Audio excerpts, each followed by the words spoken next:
Well, I'm going to start things off with a joke because from that after this, it's not going to be so funny.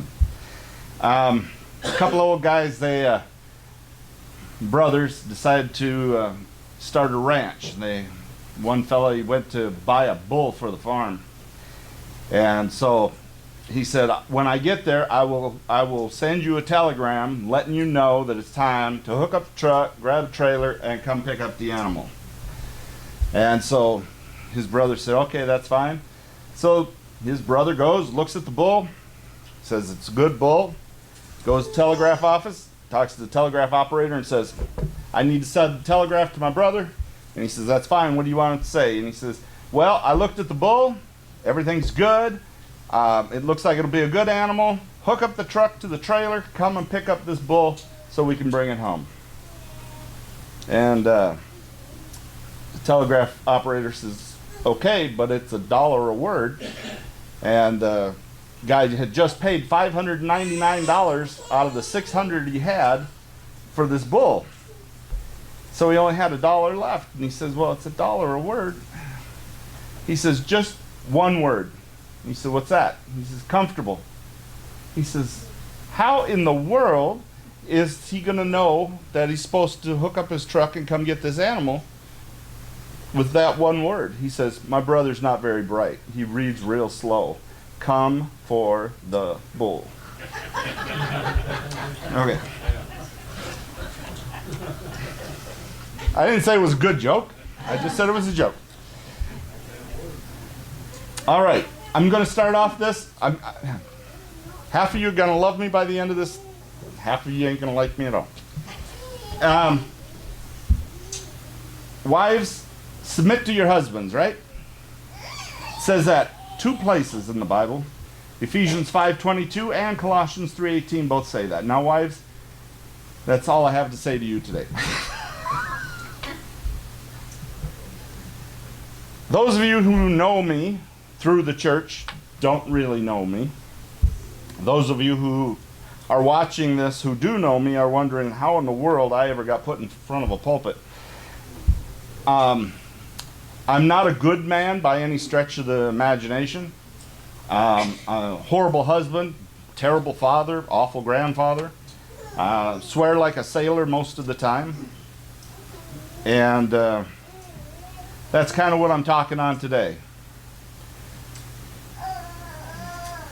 I'm going to start off with an example, kind of.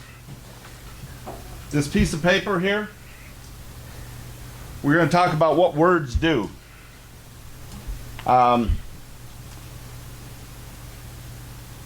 If you start off with the word stupid, it kinks it a little bit. Call somebody lazy, ugly,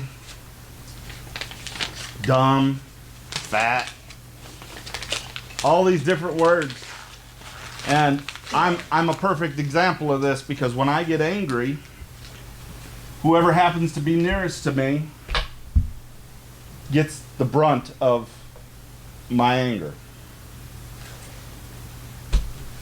And no matter what you do, as many times as you say, "I'm sorry," and you try to build trust and do nice things and try to undo the mess that you did, that person will never ever be the same again. Words are horrible. They hurt, whether we think so or not. You know, we're always told sticks and stones, but words will never hurt. It's not true. Ephesians 5:25 says, "Husbands, love your wives, even as Christ loved the church and gave himself for her." Do we love our wives that way? I don't. I don't know if there's anybody here who can say that. We work, go to work, have a bad day, come home, don't have a dog, take it out on the wife, right? Don't kick the dog. Husbands, love your wives, not be bitter against them. Colossians 3:19. I don't know how many of you can honestly say that you're a great husband or a good husband. I can't say that. If I've been married 3 times. If I could line up all 3 wives here, I wouldn't be here for one thing. But if I could line them all up here, they would all tell you the same thing. I could definitely be a better husband and a better man, because I'm definitely not that right now, never have been, and I don't claim to be. Moses, Jesus, they both experienced a righteous anger. I've never experienced a righteous anger. I've always been a self-pitied anger. And I think that's pretty true for most of us. We don't get mad and take it out on the people around us, our wives, our kids, the neighbor. We don't take it out on them with any sort of a righteous anger. It's something we're offended. We feel bad for ourselves, self-pity, things like that. Because Becky's usually the closest and the safest to yell at and scream at, because I won't go to jail, usually. She gets the brunt of it, and I take it out on her, and I shouldn't do that, and I know that. And like Paul says, the things that I want to do, I know I should do, I don't do. Things I don't want to do and know I shouldn't do are the things I do. And that's definitely where I come from. I know I'm not alone in this. We all have bad days, and our loved ones take the wrath, and it's wrong to do it. Again, Ephesians 5:25 and Colossians 3:19, they say, husbands, love your wives even as Christ has loved the church and gave himself for it, and husbands, love your wives and do not be bitter against them. If that were the only things that I could ever learn to do, my marriage would be better.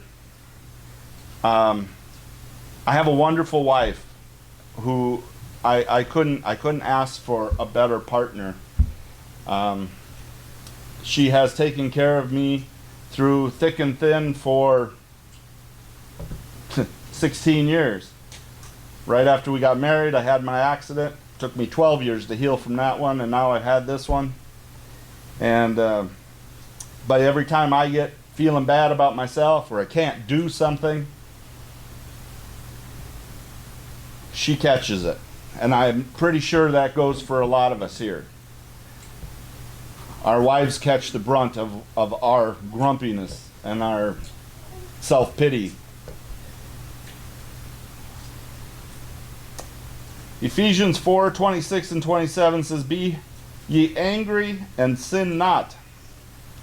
Let not the sun go down on your wrath, neither give place to the devil.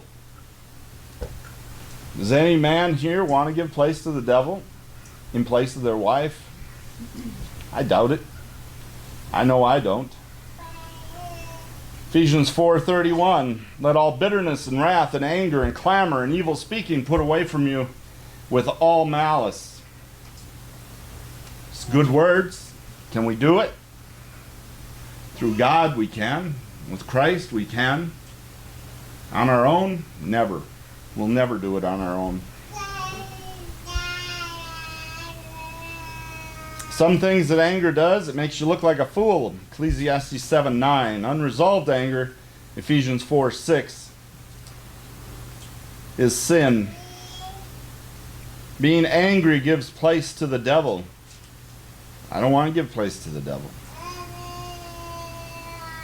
Anger is not of God. James 1:20. I showed you this paper, and after 16 years, my wife's never going to be able to be flattened out, and she'll never ever look at me the way she did when we first got together before I did any of that.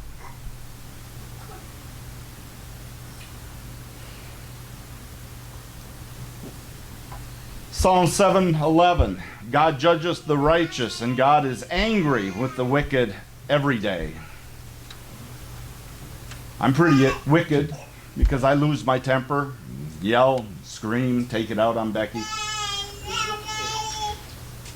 When you're angry and selfish for your own selfish reasons, or because you're feeling sorry for yourself, you're just having a bad day, all that's wicked.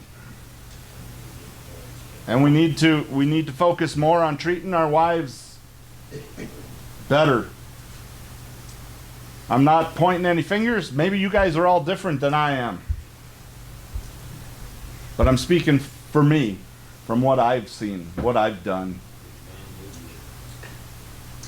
Husbands, love your wives even as Christ has loved the church and gave himself for it. I think that's it's something I want to focus on. I guess if I did New Year's resolutions, which I don't, but if I did, this would be the thing that I think would be top of the list. Husbands, love your wives and not be bitter against them. I do it all the time. And this didn't take anywhere near as long as I thought it was going to, because I thought I'd have a lot more examples than I do, but I don't dare share them.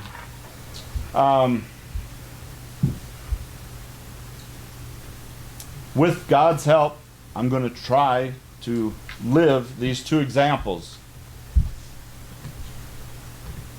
And I just hope that somewhere down the line, this resonates with somebody here as much as it did with me. When Pastor mentioned that he wanted me to do this Sunday, I knew within minutes of him saying that I knew what I was going to say.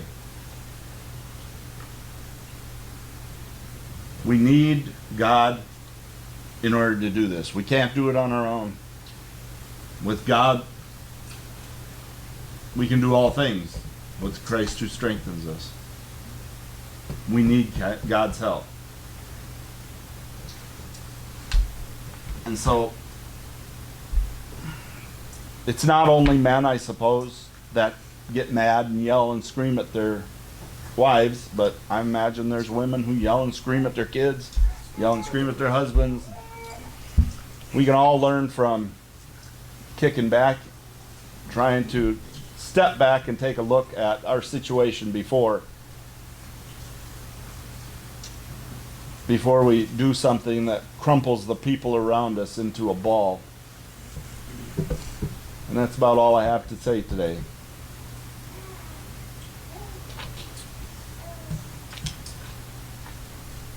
And so I want to close with a prayer.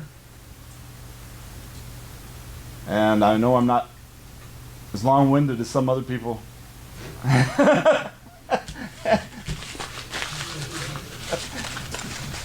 But I'm going to close with a prayer, and hopefully we can all work harder at this, being this is the time of season when we're all supposed to be nicer to each other.